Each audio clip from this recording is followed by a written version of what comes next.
Hello and welcome back to Model Maker Dave's workshop.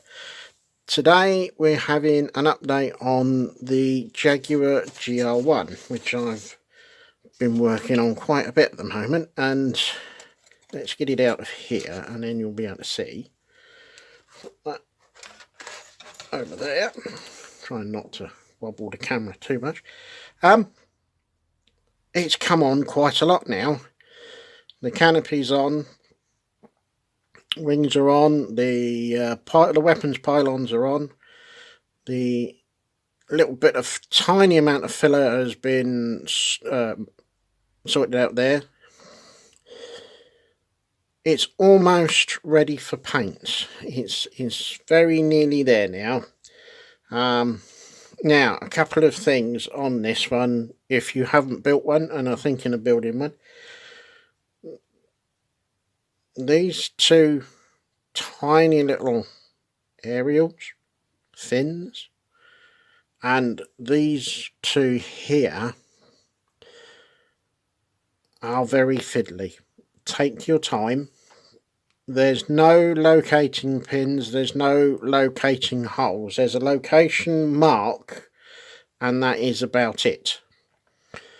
So my advice on that would be to use a little drop of contactor rather than trying to faff about and use liquid or a liquid poly.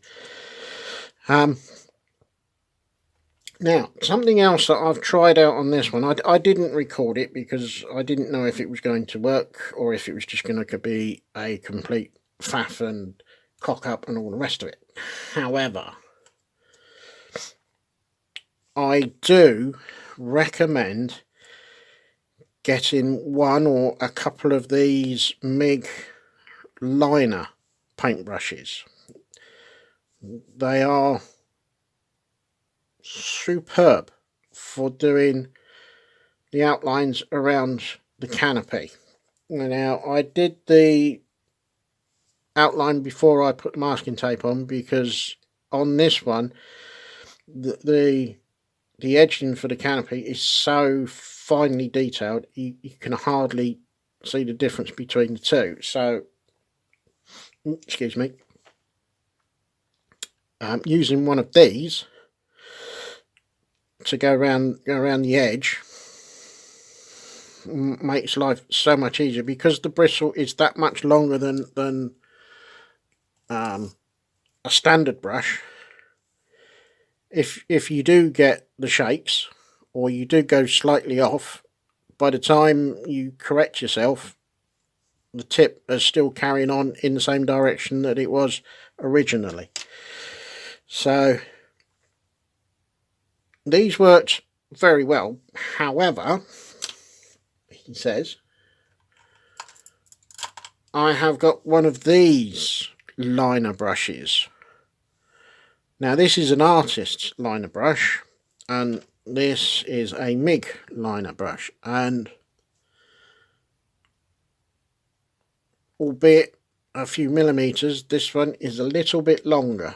So the next time I do a canopy, I'll use one of these and see if an artist's one is better or worse than one that's been designed for model makers. So yeah, well, we'll see about that one. But if you haven't got one of these, definitely get one of these. This is a 3.0 from MIG. So yeah, definitely well worth the expenditure. Almost ready for priming. Priming is going to be with Vallejo's Grey Primer, and then over the top of that I'm going to use some wooden deck tan, which will give me an overall colour of about that, which is slightly better than this. These two are the deck tan. This is just straight onto the plastic, so it is a little bit light. This is two coats just brushed on over the grey primer, so that's what I'm going to go with. But I'm not going to brush it. I'll use the airbrush because then it'll be a better even coat. So that is that one. I've still got the stores to sort out and paint and put together, but on a whole, this is coming together very nicely. It's not a bad little kit, apart from these little bits.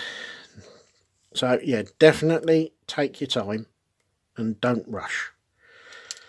So that's that. Is there anything else that I need to say on that one?